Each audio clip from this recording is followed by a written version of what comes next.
Barbie has a great day every day, but Ken only has a great day if Barbie looks at him. Hi, Barbie! Hi, Ken! Barbie rules Barbie world, and the Kens are just there. You think of these Barbies and Kens like kids that are just trying to play act what they think they know of the world, and there's a real childlike innocence to that. You can go now. I thought I might stay over tonight. To do what?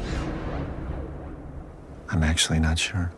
Barbie runs everything, Ken looks good. Yes. I think the humor that we've created, it's really, really playful and really spontaneous. Let's beach off. Anyone who wants to beach him off has to beach me off first. I will beach both of you off at the same time. Nobody's gonna beach anyone off.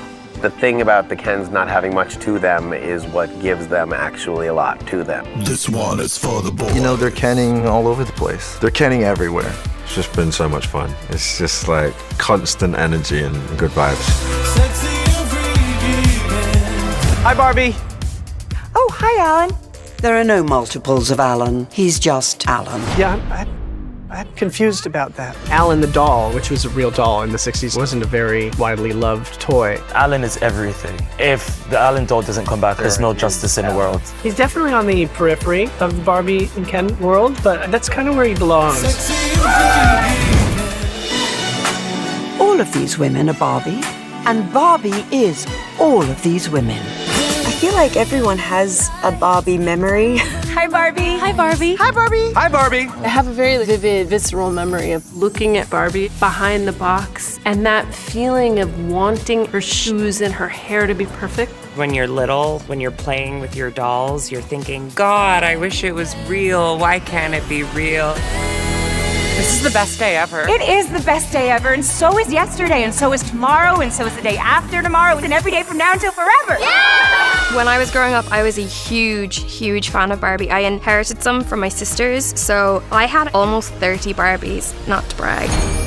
I definitely had Barbies. Definitely make them kiss. Why? I'm actually not sure. If I'm being perfectly honest, Barbie was not my thing. But now I love Barbie. Oh my God, I had a weird Barbie. I definitely remember making all my Barbies weird Barbies and trying to color on them and cut their hair. It's cool. There's just an immediate reaction that people have to her. And so we had to create a world that everyone could see themselves as a Barbie or could see themselves as a Ken. Sure what I'm supposed to do now. You have to go to the real world.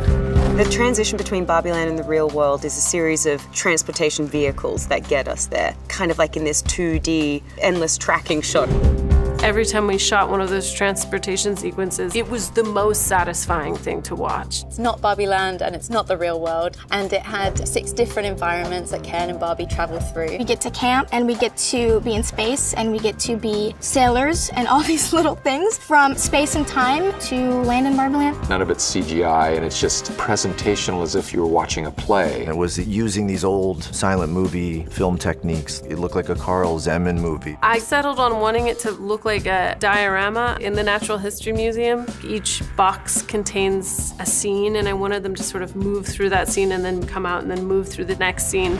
We looked at theatrical methods of making things work. So the foreground goes very fast, and it goes slightly slower. It's all very flat and 2D, so you might have a boat that's moving while the water's moving, and that's literally like our crew members pulling a rope like this and putting like little bits of cellophane on the water to make it look like it's twinkling like water.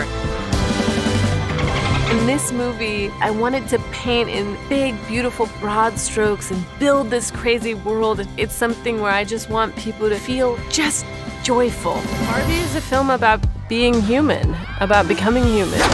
Greta was the first person and the only person we went to because I love her as a writer, as a director. Could you just hold on for 1 second?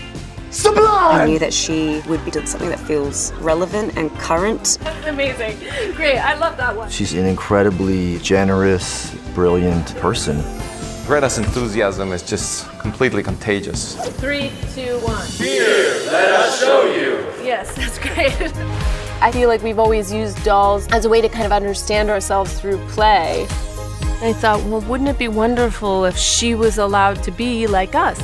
and to be flawed and messy and not have to be perfectly perfect.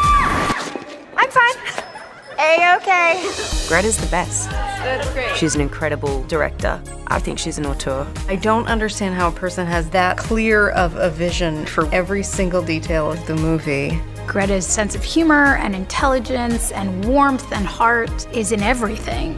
Greta described a script as human emotion expressed through dolls, and it was exactly that. I wanted to paint in big, beautiful, broad strokes and build this crazy world and have it be funny and real and relatable. And I just want people to feel